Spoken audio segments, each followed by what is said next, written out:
ओम शांति।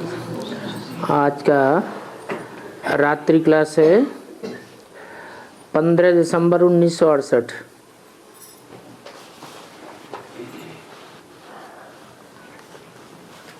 ये युद्ध क्षेत्र है।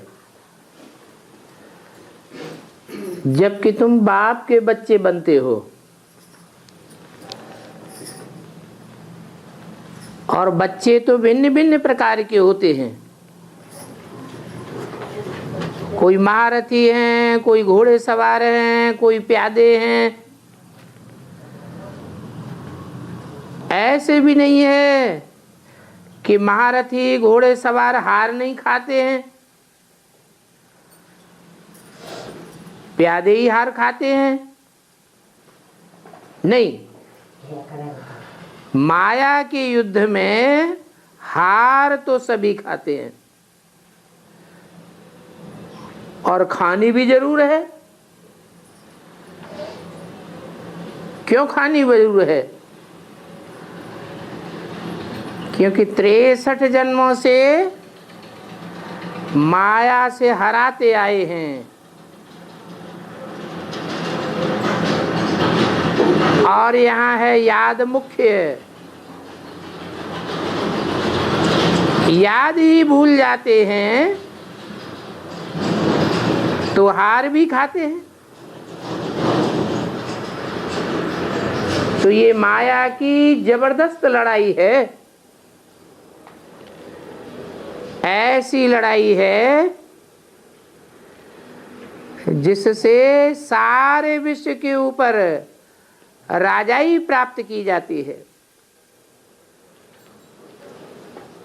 तो बच्चों को अपने ऊपर नजर रखनी होती है। एक तो किसी को दुख नहीं देना है। बाप समझाते हैं, याद की यात्रा का चार्ट रखो। और ये चार्ट रखना कोई कठिन काम नहीं है। रोज अपनी मुरादी देखनी है।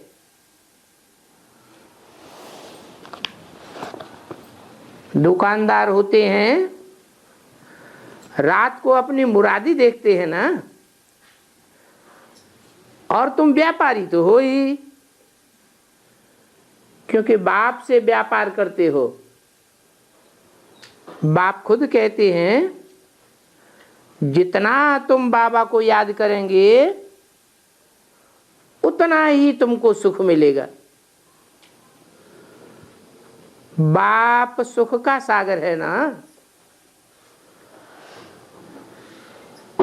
तो याद करने से सुख जरूर मिलेगा, क्योंकि तुम्हारी आत्मा सतो प्रधान बन जाती है। बाप ने समझाया है,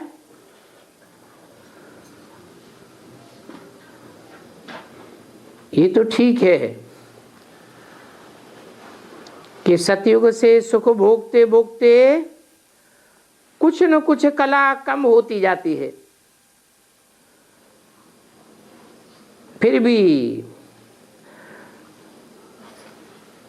अपनी जांच तो करनी है कि हमने कोई को दुख तो नहीं दिया।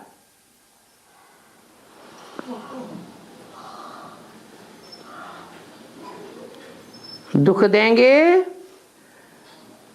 तो दुखी होकर के मरेंगे। तो अपनी चलन को दैवी चलन रखना है। देवताएं कोई को दुख थोड़े ही देते हैं। तो मनसा से, अपनी वाचा से, अपनी कर्मेंद्रियों से कोई को भी दुख नहीं देना है।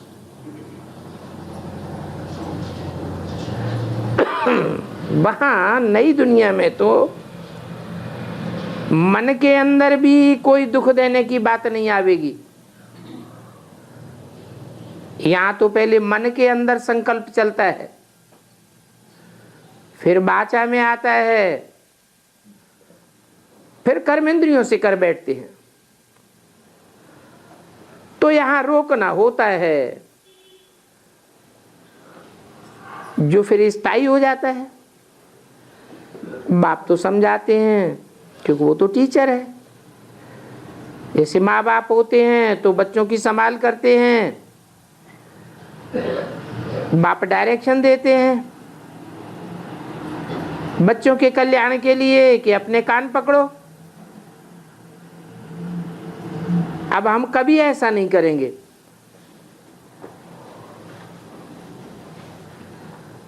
श्रीमत पर तुमने अपना कान पकड़ा ना, बहुत लिखते हैं, अपने बच्चों के लिए ही लिखते हैं कि हम क्या करें। तो बाप समझाते हैं, बच्चों को तुम कान पकड़ते हो, बांध देते हो, 1-2 टाइम खाना नहीं देते हो। ये कोई तुम बच्चों के ऊपर क्रोध थोड़े ही करते हो, ये क्रोध नहीं है, तुम तो उनके कल्याण के लिए करते हो। भावना तो कल्याण की है ना।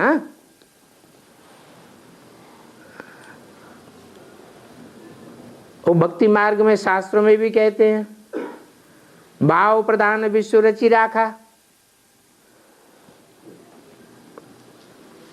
भावना मुख्य देखी जाती है।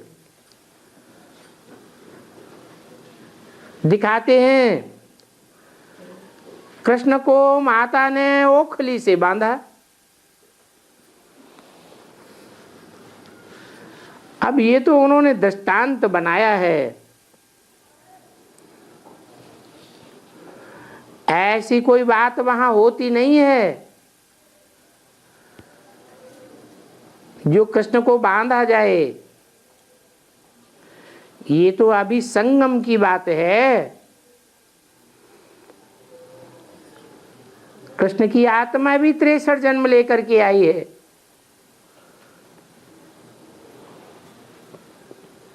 तो आदत पड़ी हुई है, उन आदतों को मिटाने के लिए माता को क्रोध आ गया। अच्छा बांधो खली से। तो बच्चे तो बहुत प्रकार की बातें पूछते रहते हैं, हर एक बच्चे के स्वभाव का मालूम पड़ जाता है, पूछने मात्र से ही मालूम पड़ जाता है। अभी संपूर्ण तो कोई नहीं बना है, कुछ न कुछ आत्मा में अपूर्णता तो जरूर रहती है। एक बात तो रहती है, वो तो मुख्य है कि बाबा की याद भूल जाते हैं। बाबा तो संपूर्ण है, तो जरूर कोई की याद आती होगी। जिनकी याद आती है वो तो अपूर्ण है, क्योंकि संपूर्ण तो कोई बना नहीं है। एक बात है कि ये युद्ध पिछाड़ी तक चलती रहेगी। चलन से मालूम पड़ जाता है कि इसने हार खाई है, इसने यह किया है। ये युद्ध बंद तब होगी जब महाभारत लड़ाई लगेगी। ये माया की युद्ध है। जब महाभारत लड़ाई लगेगी तो फिर रिजल्ट भी निकलेंगे। अभी तुम फील करेंगे कि हम तो बहुत दूर हैं। रजिस्टर रखा जाता है ना, तो रजिस्टर को देखने से उनको मालूम पड़ेगा। गुड भी लिखेंगे, बेटर भी लिखेंगे और कोई बेस्ट भी लिखेंगे। वहां नई दुनिया में तो कब रजिस्टर होता नहीं है। तो अभी अपने ऊपर साक्षी होकर के नजर रखनी है। अपनी चलन को जरूर देखना चाहिए। सिर्फ दुखों को देखने से अपना भूल जाएंगे। ये परचिंतन हो जाता है। ये परचिंतन ही पतन की जड़ है। बाबा कहते हैं हफ्ते हफ्ते पत्र लिखते रहो, वो भी अपने हाथ से लिखो। कोई लिखते हैं फलाने का याद प्यार। अब बाबा तो ऐसे नहीं मानता। कोई लिख देने से याद प्यार हो जाता है क्या? फुर्सत न हो पत्र लिखने की, बाबा ये बात भी नहीं मानते। ऐसे बाप को तो कैसे भी लिखना चाहिए। इस समय श्वास याद तो कोई कर नहीं सकता, फिर भी जितना हो सके उतना याद करो। सिर्फ मुख के गस्से नहीं लगाना है। मान लो कोई छिप करके कुछ करते हैं तो अपना ही 100 गुना नुकसान करते हैं। नहीं तो बच्चों को बाप के साथ सच्चा रहना चाहिए। सर्विस भी अनेक प्रकार की है, स्थूल सर्विस भी बहुत है। जैसी अवस्था होती है वैसी रहनी करनी होती है। वो समय भी आवेगा जब इस सभा में कोई भी अछूत आ नहीं सकेंगे।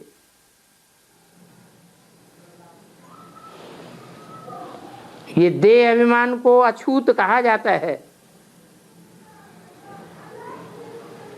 कितना देह का अहंकार आता है। तुम बच्चों को तो फीलिंग आती है कि संपूर्ण निर्विकारी तो ये देवताएं ही बनते हैं, वहां विकार तो होता ही नहीं है। क्योंकि वहां तो रावण राज्य ही नहीं होता। तो संपूर्ण जरूर बनना पड़े। अपने ऊपर पूरी जांच रखनी होती है कि हम कहां तक अपूर्ण हैं। बाप कहते हैं देह के सभी संबंध त्याग कर अपन को आत्मा समझ बाप को याद करो। पढ़ाई के समय ये टीचर जरूर याद आता है। पढ़ाई से तुम नई दुनिया में ऊंच पद पावेंगे। बाबा जानते हैं कि बच्चियां हैं कितनी सर्विस करती हैं, फिर भी हैं तो नंबरवार ना।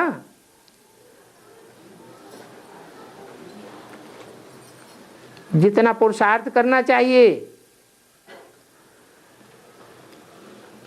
उतना नहीं कर पाती हैं। तुम बच्चे कहां भी सर्विस कर सकते हो, गांवों में जाकर के भी सर्विस कर सकते हो। और सर्विस तो बहुत सहज है। एक ही अक्षर कहना है, मन मना भव। ये तुम्हारा फर्ज है। अभी तुम बच्चों को नॉलेज है, जानते हो माला बननी है। कल्प कल्प बाप आते हैं माला बनाने के लिए। ऐसे ऐसे स्थापना हो जाती है। राजधानी तो बनेगी ना। राजधानी में ऊंच पद वाले भी होंगे, नीच पद वाले भी होंगे। तो माला भी बनती है, फिर प्रजा भी बनती है। प्रजा भी अभी बनती है।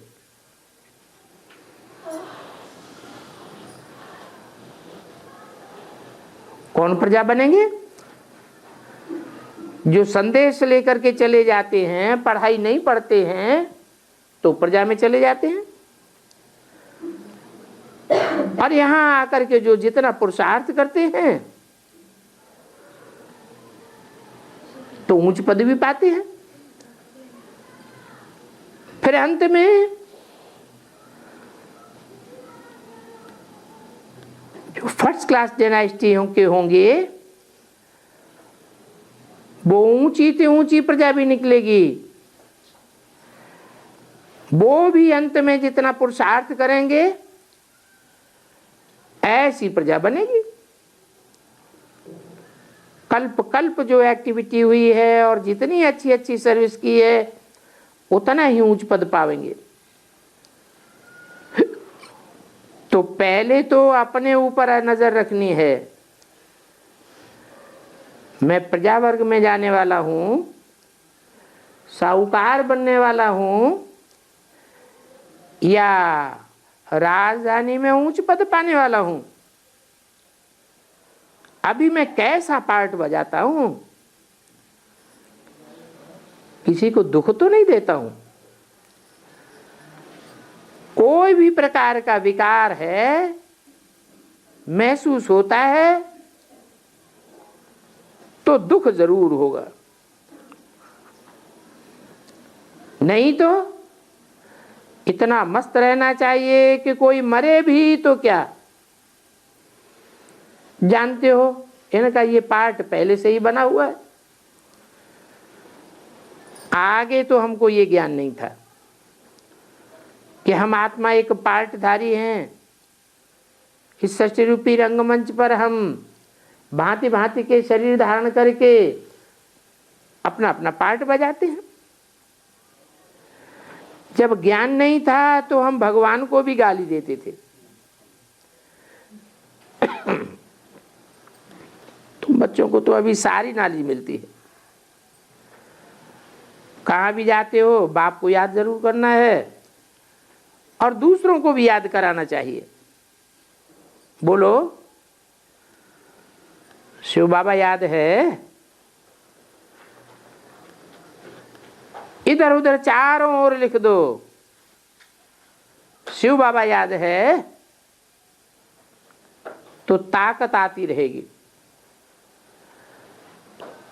किसको स्नान कराते हो?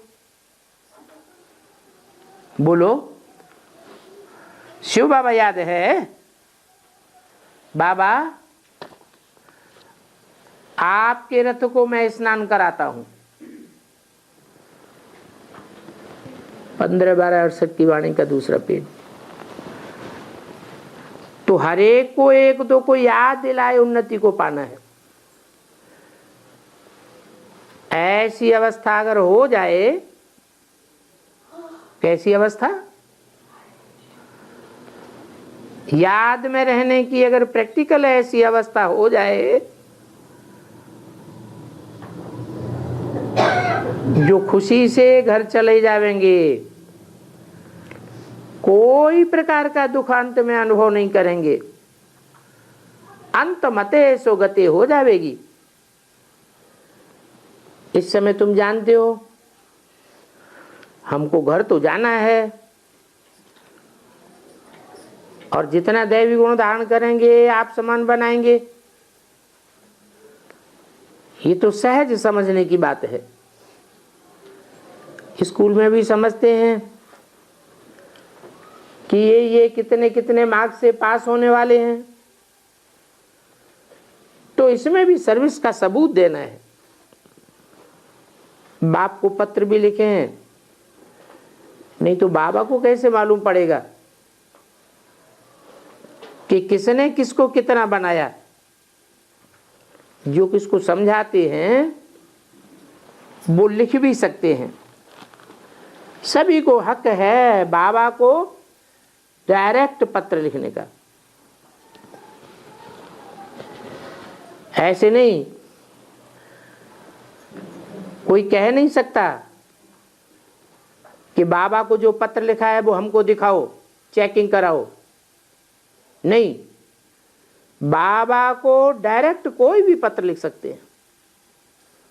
जो देह अभिमानी होते हैं ना, वो मना करते हैं, तुम बाबा को डायरेक्ट पत्र क्यों लिखते हो, हमको दिखाओ। समझते हैं कहाँ मेरी रिपोर्ट तो नहीं लिख दी है। बाबा ब्राह्मणों की अवस्था से समझ जाते हैं, उनकी रहने करनी से समझ जाते हैं। बाप को समाचार देने का हर एक को हक है। बाप को कैसे मालूम पड़े ये ब्राह्मणी कैसी चल रही है।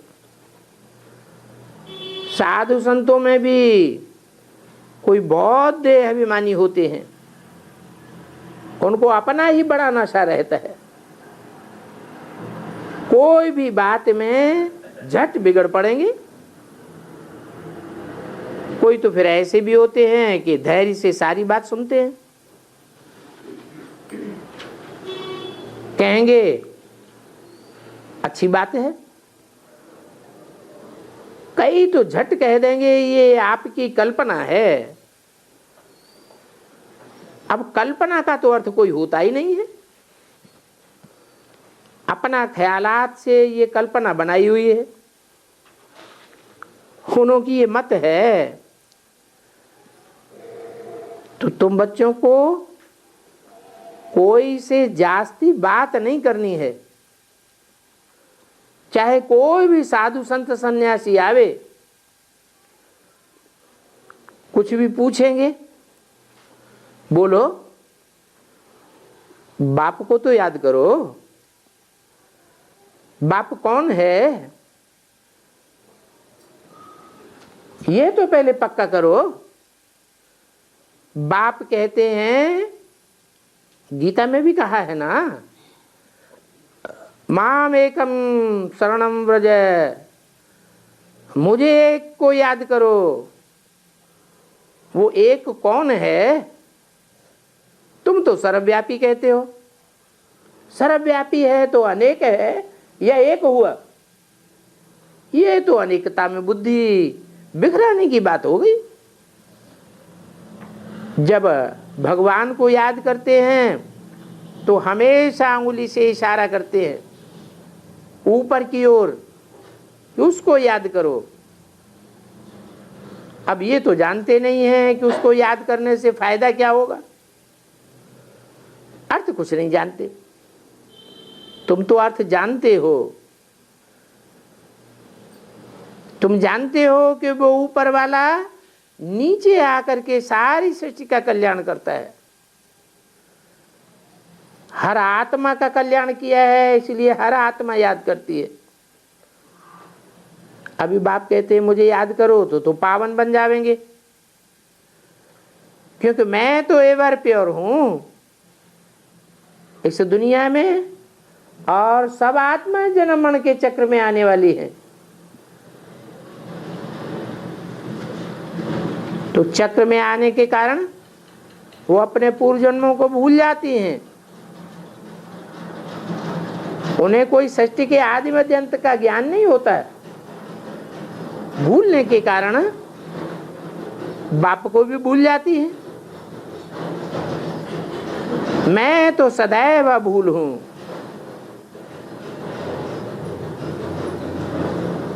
तो कहता हूं कि मुझे याद करो, परंतु बच्चों की माया के साथ युद्ध है। जितना पुरुषार्थ तुम बच्चों ने कल्प कल्प किया है, उतना ही पुरुषार्थ करते रहेंगे। पुरुषार्थ नहीं किया होगा तो हार जाते हैं, युद्ध ही बंद कर देते हैं, माया के वशीभूत हो जाते हैं।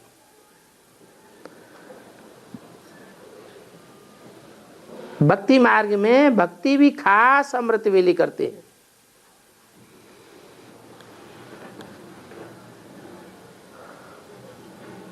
बाप कहते हैं कि पतित पावन तो एक ही है, जो सब पतितों को पावन बनाने वाला है। उस एक को याद करो, और तो कोई है नहीं। जो एक पतित पावन है उसको पहचानना पड़े कि वो एक है कौन।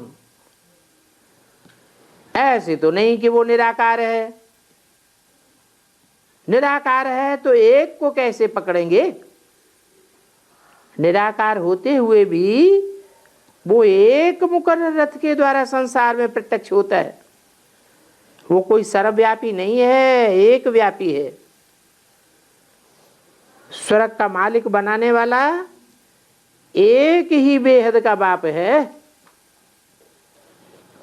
बेहद 500 करोड़ को कहा जाता है, अर्थात 500-700 करोड़ जो भी मनुष्य आत्माएं हैं सबको वर्षा देने वाला एक ही बाप है। ये बाप को पहचानने की और बाप से वर्षा लेने की बड़ी बेहद की जबरदस्त लॉटरी है। इसे कम नहीं समझना। अभी तुम बच्चों की बुद्धि में आता है कि कृष्ण विश्व का प्रिंस था।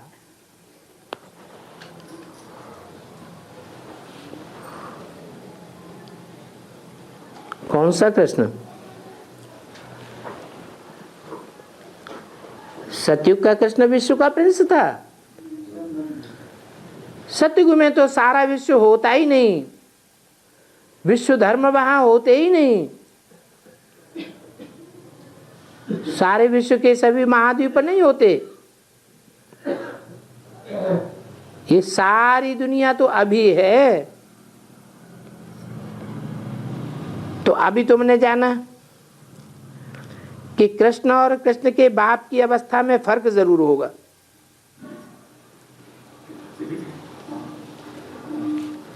कृष्ण की महिमा है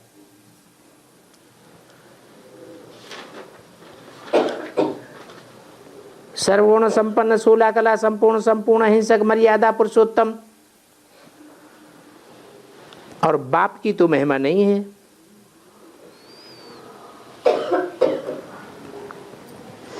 नंदा बाबा की इतनी महिमा है क्या? वसुदेव की इतनी महिमा है क्या? वो कृष्ण तो सतो प्रधान पक्का योगी है। कहता हूं तुम जास्ती याद में रहते हो, परंतु ये भी जानता हूं कि हम दोनों इकट्ठे हैं। ये किसने बोला है? तुम जास्ती याद में रहते हो, ये किसने बोला? अरे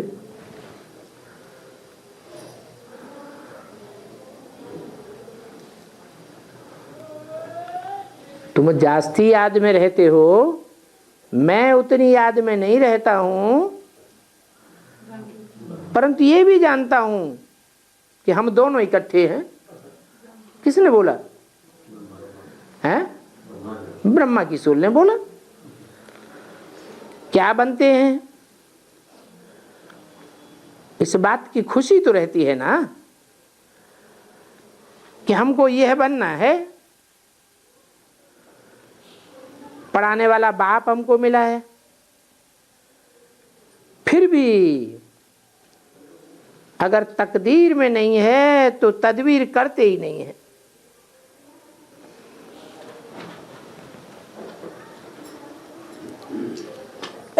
तकदीर में नहीं है,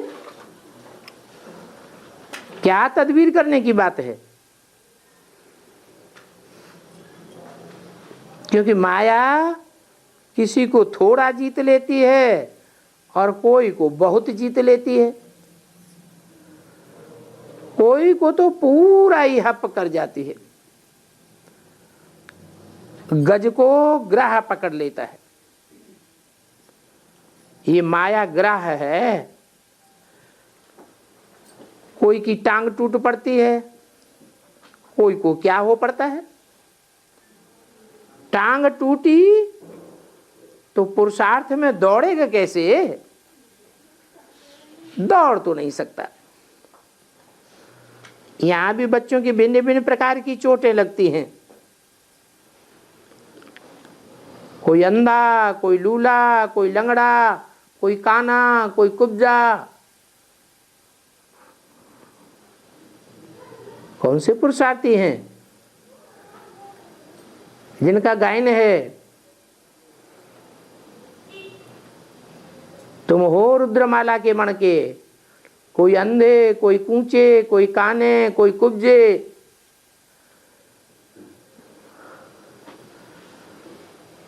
भूलने से कुछ न कुछ उल्टा काम कर लेते हैं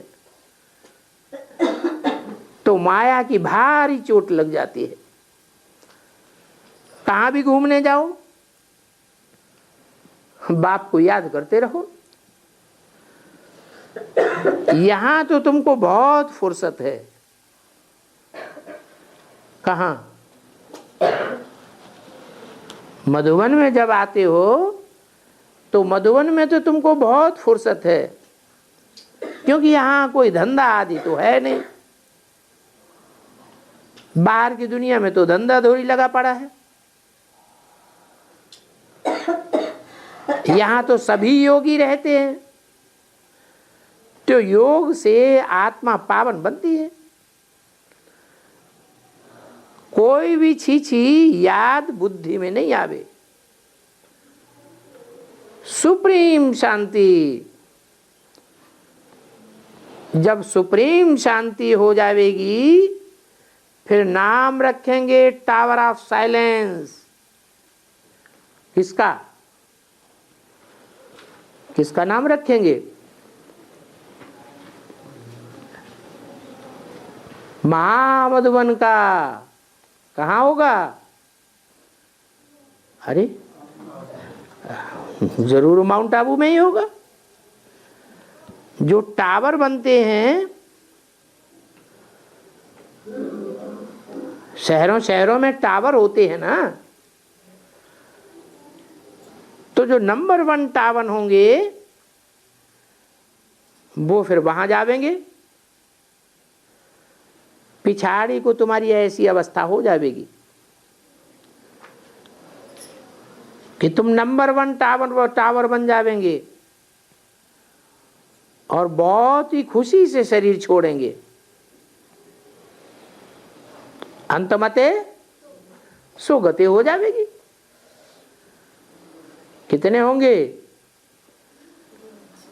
जो खुशी खुशी में ही शरीर छोड़ेंगे, कोई प्रकार का गम उनको आवेगा ही नहीं। अरे जरूर 8 होंगे। उनकी बुद्धि में तो रहेगा ना कि कहाँ ये शरीर छूट जाए बाबा की याद में, तो हम बाबा के पास चले जावे। याद करते करते ही घर पहुंच जावेंगे। इतनी याद गहरी हो कि शरीर का भान भी ना आवे। फिर तुमको कुछ भी दुख नहीं रहेगा। आधा कल्प के लिए दुख खलास। ये दुख भी कर्म भोग है। कैसे? कोई दुख आता है तो क्या समझना चाहिए कि हमारे पूर्व जन्मों का कर्मों का हिसाब किताब है। हमने जरूर ऐसे कोई कर्म किए हैं जिसके आधार पर हमको ये दुख मिल रहा है। इसलिए सर्प की खल का मिसाल देते हैं। सर्प देखते हैं कि अब हमारी नई खल तैयार हो गई है तो पुरानी खल को छोड़ देते हैं। पुरानी खल छोड़ने में कोई देरी थोड़ी ही लगती है। तो तुमको ही ऐसे ही होकर के जाना है। एक शरीर छोड़ दूसरा धारण करना है। ये प्रैक्टिस तुमको यहां करनी है। जो ब्रह्मज्ञानी होते हैं वो भी मौत के समय याद में लग जाएंगे। तुम भी याद में रहते हो। ये तुम्हारी सच्ची सच्ची याद की यात्रा है जो बाप सिखलाते हैं। ब्रह्मज्ञानियों को याद की यात्रा कौन सिखलाता है? ब्रह्मज्ञानी किसको भगवान समझते हैं? ब्रह्मज्ञानी ब्रह्म महत तत्व को ज्ञान समझते हैं कि ये भगवान है, परंतु वो तो रहने का स्थान है। ब्रह्मा का बुद्धि रूपी पेट कहो, ब्रह्मलोक कहो, वो तो रहने का स्थान है जहां से आत्माएं आती हैं। अभी तो यात्रा बाप सिखलाते हैं। तो तुमको तो बहुत खुशी होनी चाहिए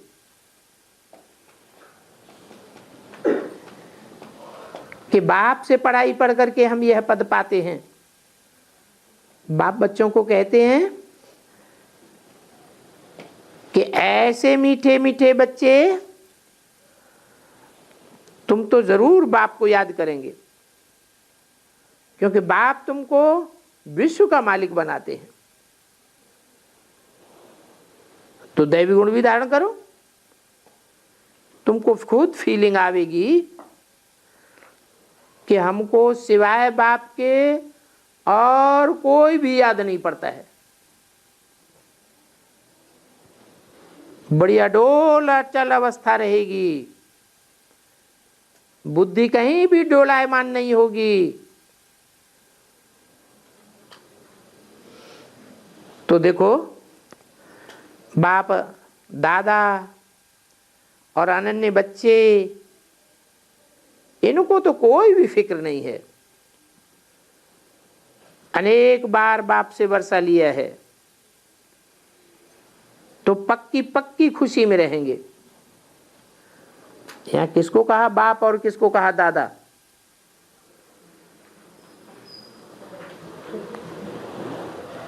जिनको कोई भी फिक्र नहीं रहेगी।